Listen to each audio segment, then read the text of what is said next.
ये अभी जो कविता हम पढ़ने वाले हैं मातृ मंदिर की ओर, इस कविता की कवयित्री जो है सुभद्रा कुमारी चौहान है। उनकी भाषा बहुत सरल और बहुत ही स्पष्ट है, जो कि आपको बहुत आसानी से समझ में आ जाएगी। और उनकी यह कविता जो है देश प्रेम से ओतप्रोत है। पूरी कविता जो है अपनी मातृभूमि को समर्पित है, अपनी मातृभूमि के लिए है, अपनी मातृभूमि रूपी माता के लिए है। ठीक है। इस कविता को पढ़ने के बाद सहृदय पाठक जो है जोश से भर जाता है। चल देखते हैं इसमें कवयित्री जो है क्या कहती है। चलिए, कविता में सबसे अनिवार्य होता है शब्द अर्थ। किसी भी कविता को आरंभ करने से पहले उसके शब्दों का अर्थ जान लेना अति अनिवार्य है। चलिए देखते हैं। और इस कविता कोई भी कविता पे जो आधारित जो प्रश्न आते हैं, तो उनमें एक प्रश्न तो ऐसा आता ही आता है जो शब्द अर्थ से रिलेटेड होता है, जो मीनिंग से रिलेटेड होता है। ठीक है। अभी देखिए, मैंने आपको सुभद्रा कुमारी चौहान की फोटो दिखाई है। देखिए, चलिए शब्दार्थ करते हैं। व्यथित, दुखी, अत्याचार, अन्याय, भार, बोझ, दीन, गरीब, दुर्गम, कठिन, बाधक, बाधा उत्पन्न करने वाला।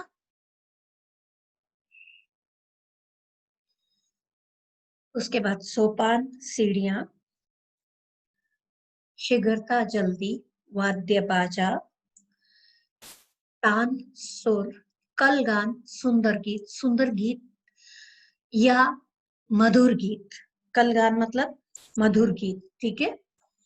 अब देखिए, रूठेगी, नाराज होगी, कलेजा, हृदय, अत्याचार, अन्याय, मातृ मंदिर, माता की मूर्ति जिस मंदिर में हो, वेदी, धर्म कार्य के लिए तैयार की गई जगह, पद पंकज, चरण कमल, हृदय प्रदेश, दिल की जगह, नयन, अश्रु, नयन जल मतलब अश्रु, अश्रु मीन्स आंसू, अचानक, एकाएक, ऑल ऑफ सडन, अज्ञान, नासमझ या मूर्ख कह सकते हो, पहरेदार, पहरा देने वाले, दुर्बल, कमजोर, ज्योति, रोशनी, मूर्ति, प्रतिमा, सफुर्ती, ताजगी, न्यारी, अनोखी, फरियाद, विनती, आवाज, पुकार, बलिदान, न्यौछावर,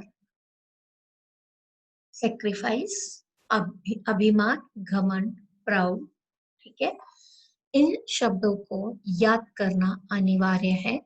इन्हें हर हाल में याद रखना। इनके स्पेलिंग गलत नहीं होने चाहिए। आगे देखते हैं। इस कविता में मुख्य भावना क्या है, केंद्रीय भाव क्या है। कविता आरंभ करने से पहले मैं आपके साथ इसका केंद्रीय भाव जो है जरूर शेयर करना चाहूंगी। आजादी के इतने वर्षों के बाद भी हमारा देश कई प्रकार के भेदभाव की समस्याओं से ग्रसित है। इस भेदभाव के कारण ही समाज तथा देश में हिंसा और नफरत की भावना बढ़ती जा रही है। इन्हीं आंतरिक समस्याओं को देखकर कवयित्री का मन अत्यंत दुखी है। अपने इसी दुख को प्रकट करने के लिए एवं दुख में साहस और हिम्मत जगाने के लिए कवयित्री जो है देवी माँ के दर्शन के लिए जाती है। देवी माँ के दर्शन मंदिर का मार्ग जो है अत्यंत दुर्गम है, अत्यंत कठिन है, परंतु मंदिर की पवित्रता और वहां का भक्तिपूर्ण वातावरण कवयित्री को अपनी ओर आकर्षित करता है।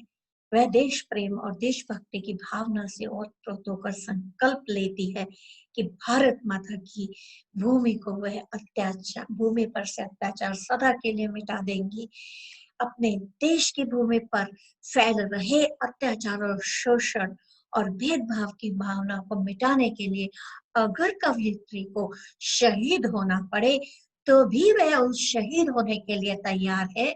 मूल भाव जो है वह यह है कि देश प्रेम, देशभक्ति के कारण देश की सेवा करते हुए यदि यदि हमें अपने आप को बलिदान करना पड़े तो उसके लिए हमें तत्पर रहना चाहिए, तैयार रहना चाहिए, होकर अपने आप को बलिदान कर देना चाहिए अपनी इस मातृभूमि के लिए।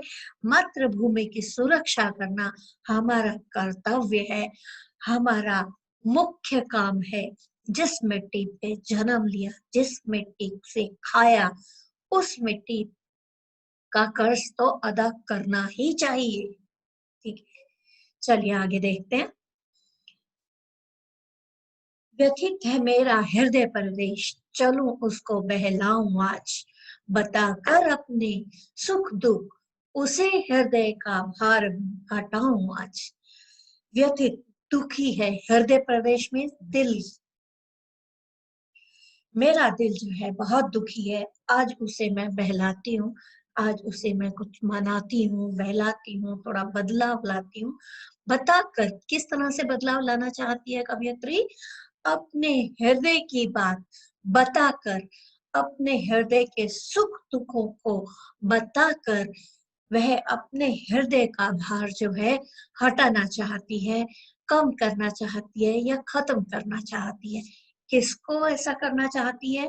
वो भारत माता को बताकर, अपनी जन्मभूमि रूपी जो माता है उसे बताकर वह अपने हृदय का बोझ कम करना चाहती है। चलो माँ के पद पंकज पकड़, नैन नजर नैन जल से बहलाऊं आज, मातृ मंदिर में मैंने कहा, मातृ मंदिर में मैंने कहा चलूं दर्शन कर आऊं आज।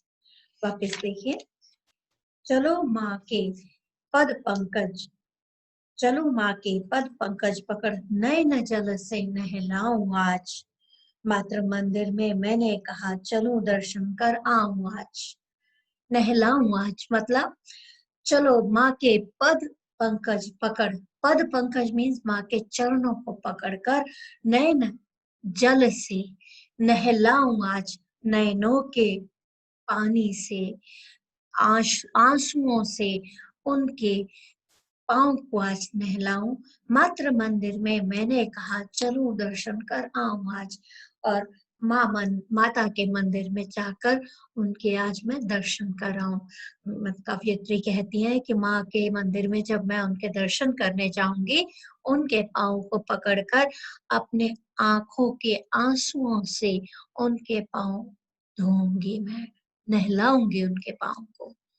किंतु यह हुआ अचानक ध्यान, दीन हूँ, छोटी हूँ, अनजान, मातृ मंदिर का दुर्गम मार्ग तुम ही बतला दो हे भगवान।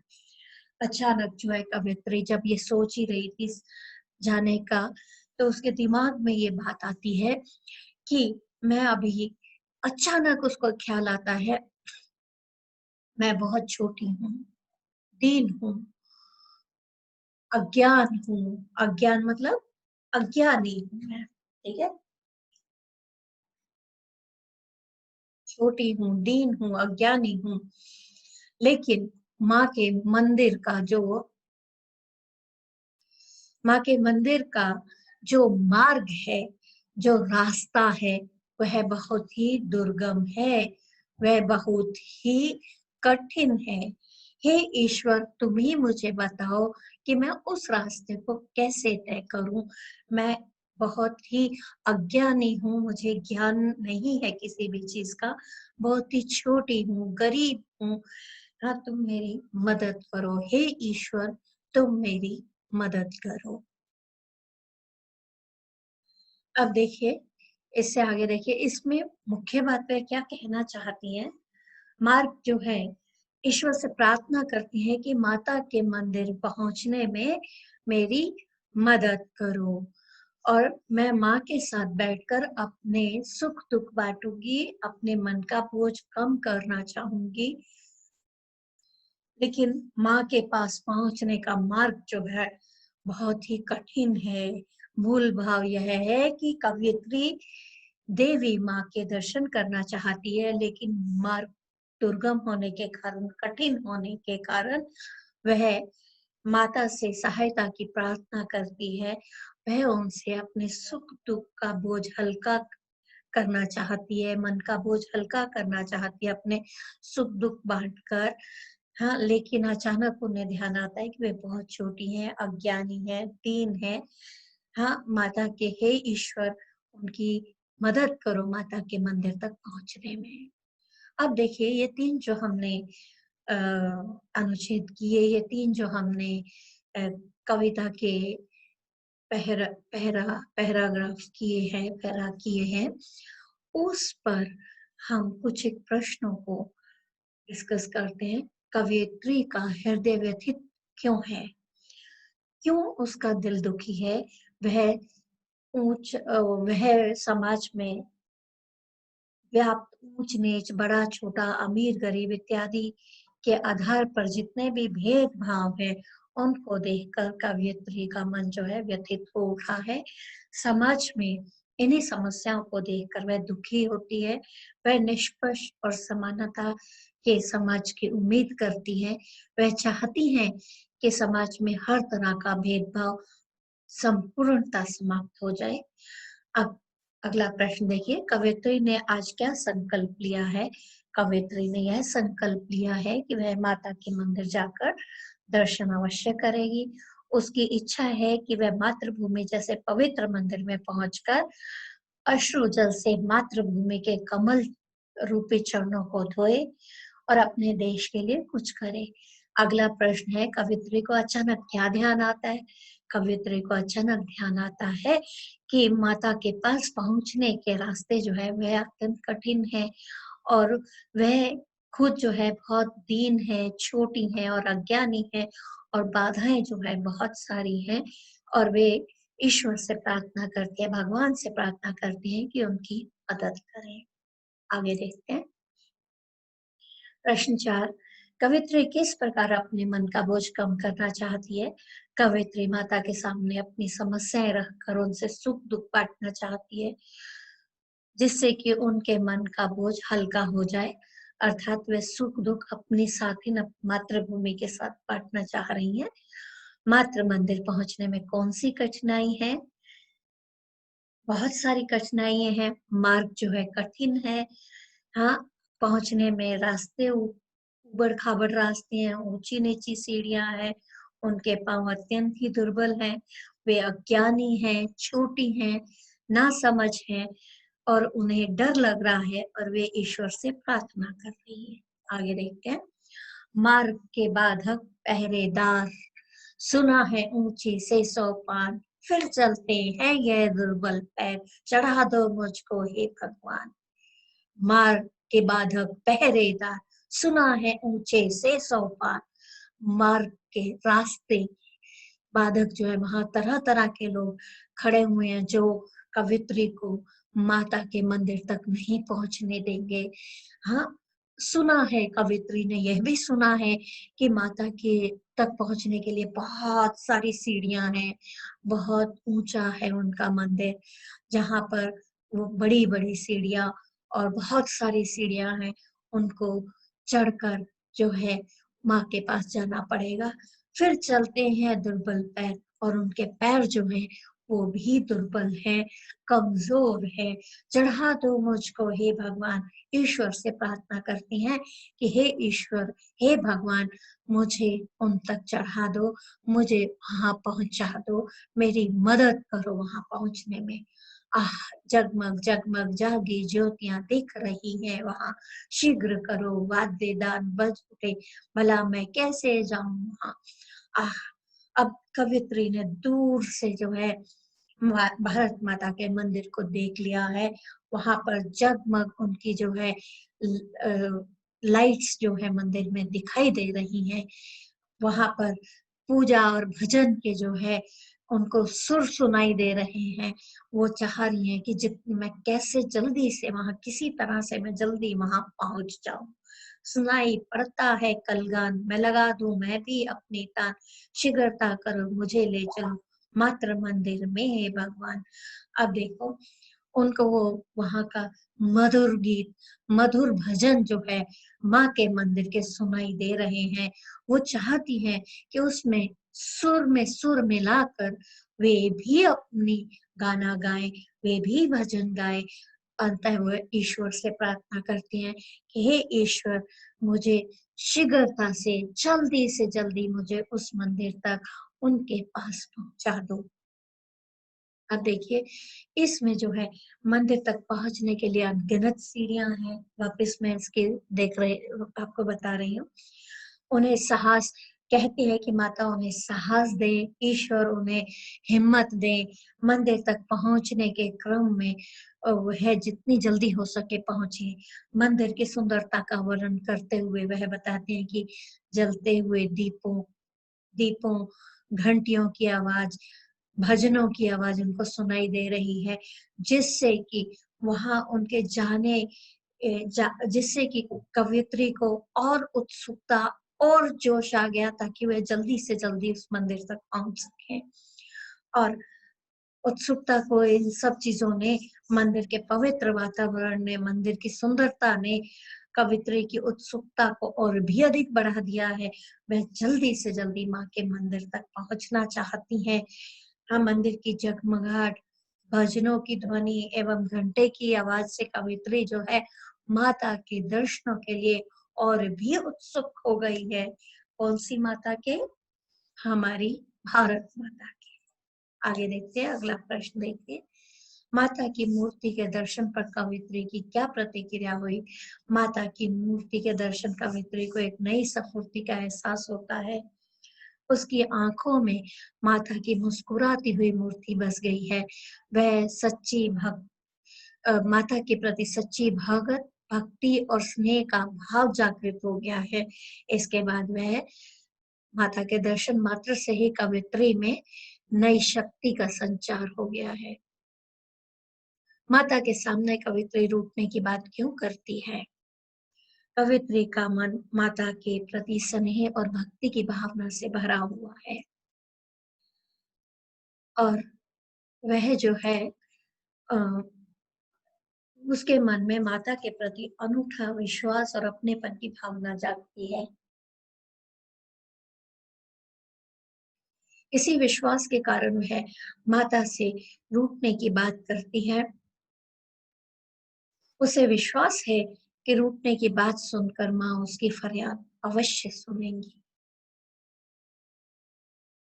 कवित्री माता के सामने क्या फरियाद लेकर जाना चाहती है? कवित्री समाज में फैली हुई भेदभाव और असमानता की भावना से बहुत दुखी है। वह ऊंच नीच, जाति पाति, समाज में हो रहे अत्याचार और उस अत्याचार को मिटाने की फरियाद लेकर माता के सामने उपस्थित होना चाहती है। उसे विश्वास है कि माता आशीर्वाद और सहायता से ही माता के वह इस समस्या का समाधान कर सकेगी। कवित्री की सबसे बड़ी अभिलाषा क्या है? कवित्री की सबसे बड़ी अभिलाषा है माता की मूर्ति के दर्शन करना, अपनी प्यारी मूर्ति को जल्दी से जल्दी देखना, अपने देश को फिर से स्वतंत्र, मुक्त और खुश देखना। इस तरह ऊंच नीच की भावनाओं से, जाति पाति की भावनाओं को अपने देश से मिटाना उसकी जो है सबसे बड़ी अभिलाषा है। चलो मैं जल्दी से बढ़ चलूं, देख लूं माँ की प्यारी मूरत। आह, वह मीठी सी मुस्कान, जग जाती है न्यारी सफुर्ती। कवियत्री जो है क्या कहती है? कवियत्री कहती है कि मैं जल्दी से बढ़ चलूं और अपनी प्यारी माँ की मूर्ति को मैं देखूं। उनकी मूर्ति, उनके चेहरे पर जो मीठी सी मुस्कुराहट है, खुशी है, उसको देखकर मुझ में जो है एक नई स्फूर्ति, नया जोश जागृत हो जाता है। ऐसा वह सोच रही है। उसे भी आती होगी याद, उसे हाँ आती होगी याद, नहीं तो रूठूंगी मैं आज, सुनाऊंगी उसको फरियाद। अब जो है अम, कवियत्री जो है वह बार बार ये कहती है कि माँ को भी मेरी याद जरूर आती होगी, जरूर आएगी। हाँ, अगर नहीं आएगी तो मैं जो है उनसे रूठ जाऊंगी और रूठ रूठ कर, नाराज होकर मैं उन्हें अपनी फरियाद सुनाऊंगी कि मैं क्या फरियाद करने आई हूँ, मैं क्या रिक्वेस्ट करने आई हूँ, मैं क्या बात करने आई हूँ। ठीक है, अब इस पर देखिए प्रश्न। आधारित माता की मूर्ति के दर्शन पर कवित्री की क्या प्रतिक्रिया थी? उसको नई स्फूर्ति का आभास होता है, आँखों में माता की खुश हुई प्रसन्नता से भरी हुई मूर्ति बसी है उसकी आँखों में। उसके मन में माता के प्रति स्नेह और सच्ची भक्ति का भाव है। इसके फलस्वरूप माता के दर्शन मात्र से ही कवित्री में नई शक्ति का संचार होता है। ठीक है? माता के सामने कवित्री रूठने की बात क्यों करती है? कवित्री के मन में माता के प्रति स्नेह और भक्ति की भावना है। वह माता से के प्रति अनूठा विश्वास रखती है। वह अपनेपन की भावना के कारण वह माता से रूठने की बात करती है और रूठने की बात सुनकर उसे लगता है कि माता उसकी फरियाद अवश्य सुनेंगी। कवित्री माता के सामने क्या फरियाद लेके जाना चाहती है? वह समाज में फैले हुए भेदभाव की भावना से बहुत दुखी है। धर्म, ऊंच-नीच, जात-पात के नाम पर जो अत्याचार हो रहे हैं, उसी अत्याचार को मिटाने की फरियाद लेकर वह माता के सामने उपस्थित होना चाहती है। उसे विश्वास है कि माता की सहायता और आशीर्वाद से ही इस समस्या का समाधान हो सकता है। कवियत्री की सबसे बड़ी अभिलाषा क्या है? कवियत्री की सबसे बड़ी अभिलाषा देवी माँ की मूर्ति के दर्शन करना है। वह भारत माता की प्यारी मूर्ति को जल्दी से जल्दी देखना चाहती है। आगे देखिए। कलेजा माँ का मैं संतान करेगी दोषों पर अभिमान, मातृवेदी पर हुई पुकार, चढ़ा दो मुझको हे भगवान। कलेजा माँ का हृदय है, वह मेरे दोषों पर भी अभिमान करेगी। माँ जो है वह अपने संतान के दोषों पर भी अभिमान करती है, उसे कभी अपनी गुस्सा नहीं आता। मातृवेदी पर मेरी मातृभूमि की जो पवित्र स्थान है पूजा का, उस पर पुकार हुई है। चढ़ा दो मुझको हे ईश्वर, मुझे बलिदान कर दो, मुझे मौका दो कि मैं अपने जीवन को अपनी मातृभूमि पर बलिदान कर दूं। अब देखिए इसमें कितना जोश भरा है इस पर्टिकुलर स्टैंजा में। कलेजा माँ का जो हृदय है वो अपने संतान के दोषों को कभी नहीं मानता। वह हमेशा अगर उसकी संतान में कोई दोष भी होता है तो वह उस पर भी अभिमान करती है। मातृभूमि पर हुई पुकार अर्थात जैसे कि हमारी जन्मभूमि पर अगर कोई बाहर से टेररिस्ट आकर अटैक करते हैं या हमारे बॉर्डर पर कोई अटैक होता है तो उस चीज को उन्होंने कहा है मातृवेदी पर हुई पुकार, मतलब मातृभूमि पर हमारी जरूरत है। ठीक है, चढ़ा दो मुझको हे भगवान, हे ईश्वर, मुझे इस वेदी पर नछावर कर दो, इस वेदी पर मुझे चढ़ा दो, मुझे इतनी हिम्मत दो, मुझे इतनी ताकत दो, मेरे जीवन को ये डायरेक्शन दो कि मैं अपने आप को बलिदान कर सकूं अपनी मातृभूमि के लिए।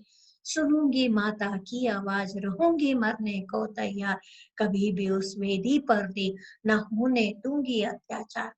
सुनूंगी माता की आवाज, मैं अपनी माँ की जब जब मेरी माँ को मेरी आवश्यकता होगी मैं उनकी आवाज जरूर सुनूंगी और हमेशा मरने के लिए तैयार रहूंगी, अपने आप को अपनी मातृभूमि पर न्यौछावर करने को तैयार रहूंगी, कभी भी उस वेदी पर देव ना होने दूंगी अत्याचार। हे ईश्वर, हे देव, मैं अपनी मातृभूमि पर कभी भी किसी भी तरह का अत्याचार नहीं होने दूंगी, मैं किसी भी तरह का अन्याय स्वीकार नहीं करूंगी, ना होने दूंगी अत्याचार। चलो मैं हो जाऊं बलिदान, मातृ मंदिर में हुई पुकार, चढ़ा दो मुझको ही भगवान। हे ईश्वर, मैं अपनी मातृभूमि पर किसी भी तरह का कोई भी अत्याचार नहीं होने दूंगी। मैं अपनी मातृभूमि को बचाने के लिए इस अपना बलिदान दे दूंगी, अपने प्राणों की आहुति दे दूंगी। मातृ मंदिर में जो है पुकार हुई है, मेरी जन्म भूमि को, मेरी जननी जन्म भूमि को मेरे मेरे बलिदान की आवश्यकता है। वह संकट में है, वह कष्ट में है। हे ईश्वर, हे भगवान, तुम मुझे चढ़ा दो मुझे बलिदान कर दो, मेरी बलि दे दो। हे ईश्वर, मैं मेरी मातृभूमि को बचाने में अपना बलिदान देना चाहती हूँ। मुझे ऐसा भाग्य दो, मुझे ऐसा जीवन दो कि मैं अपनी मातृभूमि पर अपने आप को न्यौछावर कर सकूं, अपना बलिदान दे सकूं।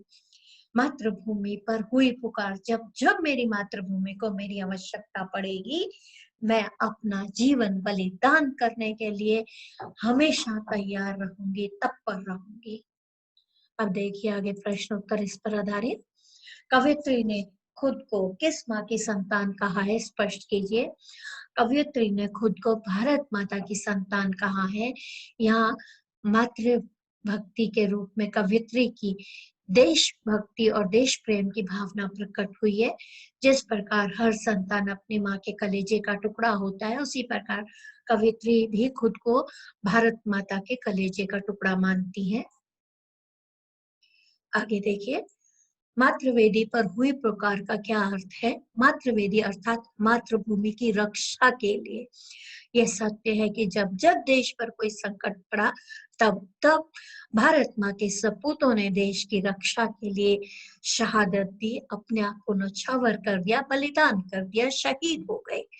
इसलिए कवयित्री ने कहा है कि आज देश कई ऐसी आंतरिक समस्याओं का सामना कर रहा है। अपनी मातृभूमि के प्रति देशभक्ति की भावना कवयित्री को मानो पुकार रही हो, ताकि वह देश की रक्षा कर सके। कवयित्री बलिदान होने के लिए भी तैयार है। क्यों? कवयित्री यह बात अच्छी तरह जानती है कि आज भी हमारे देश में ऊंच नीच, जात पात, अमीर गरीब इत्यादि अनेकों तरह की बुराइयां व्याप्त है। वह देश में हिंसा और शांति का वातावरण, इस कारण देश में हिंसा और अशांति का वातावरण है। इसी समस्या के समाधान के लिए कवयित्री प्रतिबंध है। वह प्रतिबंधित है इन सब चीजों के लिए। देश में शांति की सद्भावना की स्थापना के लिए वह अपना बलिदान करने के लिए भी तैयार है। मातृभूमि में हुई पुकार का क्या अर्थ है? कहने का तात्पर्य यह है कि समाज और देश में व्याप्त नफरत, हिंसा, घृणा के कारण हर तरफ शोषण और भेदभाव रूपी अत्याचार का वातावरण है। उनके हृदय में देश के प्रति जो देश प्रेम और भक्ति की भावना है, मानो वह बार बार अपनी रक्षा के लिए पुकार रही है। कवयित्री अपने समाज और देश से इस प्रकार के भेदभावों को सदा के लिए मिटा देना चाहती है। इसलिए वह बड़े से बड़ा त्याग करने के लिए तैयार है। आगे देखते हैं। जिस हृदय प्रदेश में स्थित है जिसका हृदय प्रदेश में स्थित है, और क्यों, स्पष्ट कीजिए। कवयित्री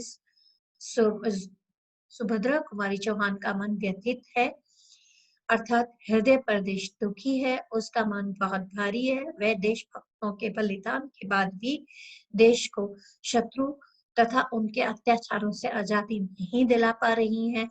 लगातार प्रयास करने के बावजूद भी उन्हें असफलता मिल रही है। इसको बहलाने के लिए क्या उपाय ढूंढा गया, समझा कर लिखिए।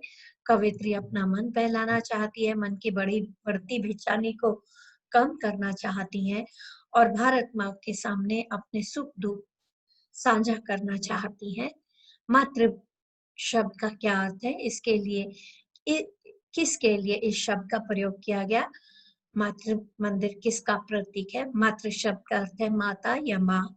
मातृ शब्द का प्रयोग भारत माता के लिए किया गया है। मातृ मंदिर भारत माता का प्रतीक है। भारत माता को शत्रुओं से आजाद कराने के लिए, तरह तरह के भ्रष्टाचारी लोगों से मुक्त कराने के लिए कवयित्री ने यह गुहार लगाई है। कवयित्री के हृदय के भारी होने के कारण लिखिए। उसके भार को कैसे कम किया जा सकता है, अथवा उसके मन में उसके हल का क्या उपाय है, उसके लिए कवयित्री क्या करती है, स्पष्ट कीजिए। सुभद्रा कुमारी चौहान का हृदय भारी होने के कारण अनेक देशभक्तों के बलिदान के पश्चात भी देश तरह तरह के शत्रुओं से ग्रसित है। तरह तरह का भ्रष्टाचार व्याप्त है यहाँ पर। हम इसे खत्म करने में सफल नहीं हो पा रहे। इसी असफलता के कारण कवयित्री का हृदय जो है भारी है। कवित्री के अनुसार हृदय का भार तभी कम होगा जब वह अपने भावों को अपनी माता के मंदिर में जाकर अपनी माता के साथ बांट सकेगी। उन्हें अपनी व्यथा सुनाएंगी तो कुछ हद तक उनका मन और हल्का हो जाएगा। आगे देखिए, चलो मैं माँ के पद पंकज पकड़ नए न जल से नहलाऊं आज। पंक्तियों को स्पष्ट कीजिए।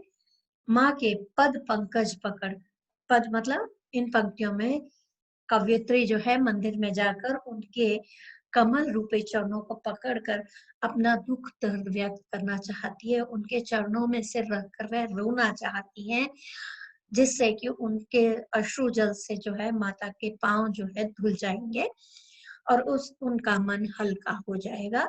वह उन्हें अपने सुख दुख का भागीदार बनाना चाहती है। आगे देखिए, मातृ मंदिर की और कविता का उद्देश्य लिखिए। बहुत इंपॉर्टेंट प्रश्न है। सुभद्रा कुमारी चौहान द्वारा रचित यह कविता भक्ति की भावना से उत्पन्न है। यह एक मार्मिक तथा दिल को छू देने वाली कविता है। देशवासियों के अथक प्रयास के बाद देश को आजादी तो मिली और उसके पश्चात देश में तरह तरह के शत्रुओं का आगमन रहा। भ्रष्टाचार, देशद्रोही व अन्य प्रकार के शत्रु देश पर भारी भारी पड़ रहे हैं, जिसकी वजह से यह कष्ट कवयित्री के लिए असहनीय हो गया है। वह चाहती हैं कि इन कष्टों से भारत माता को आजाद करवाया जाए। वह भारत माता को हंसती मुस्कुराती हुई देखना चाहती हैं। वह देशवासियों को देशभक्ति के धर्म की याद दिलाना चाहती हैं। वह चाहती हैं कि लोगों में देशभक्ति की भावना जागृत हो। वह देश की सुरक्षा के लिए अपने जीवन की बाजी लगाने को तैयार रहे। कवित्री को कहाँ क्या दिखाई दे रहा है समझा कर लिखिए। कवित्री को भारत माता के मंदिर में स्वतंत्र भारत की जगमगाती रोशनी दिखाई दे रही है। फिर भी वह उस मंदिर तक कई कठिनाइयां होने के कारण पहुंच नहीं पा रही। वह जानती है कि भारत माता के तरह तरह के शत्रु उसका रास्ता रोके खड़े हैं। अभी उस मंदिर तक पहुंच पाना उनके लिए आसान नहीं है, इसलिए वह ईश्वर से प्रार्थना करती हैं।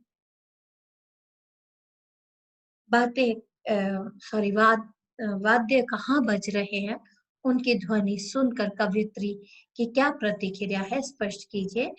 वाद्य जो है भारत माता के मंदिर में बज रहे हैं। कवियत्री को भारत माता के मंदिर की ध्वनि सुनाई दे रही है। वह जल्दी से जल्दी भारत माता के शत्रुओं को नष्ट करके भारत माता की जंजीरों को तोड़कर उन्हें मुस्कुराहट देना चाहती है। कल गान से क्या अभिप्राय है? कल गान का अर्थ है सुंदर गीत, मधुर गीत। यहाँ इसका अर्थ यह है कि स्वतंत्रता प्राप्ति के बाद मन में होने वाली खुशी, स्वतंत्रता प्राप्ति के पश्चात भी तरह तरह के शत्रु भारत माता को घेरे हुए हैं। कवयित्री भगवान से प्रार्थना करती है कि शीघ्रता से इन शत्रुओं का नाश कर सके, भारत माता को प्रसन्नता प्रदान कर सके, वह भारत माता के बंधन काट कर उन्हें मुक्त कर सके। कवियत्री क्या याद करके प्रसन्न हो रही है और क्यों समझा कर लिखिए। कवियत्री चाहती है कि भारत माता जल्दी से जल्दी अपने शत्रुओं से आजाद हो। वह माँ की मुस्कुराती हुई मूरत देखना चाहती है और वह मुस्कान तभी आएगी जब भारत माता शत्रु का नाश कर दे। उसे इस बात से आत्मिक आनंद मिलेगा कि उसके बच्चे उसे कितना अधिक प्यार करते हैं। भारत माता की मुस्कुराती मूरत अर्थात शत्रु मुक्त भारत देखते ही मन में नया जोश आ जाएगा।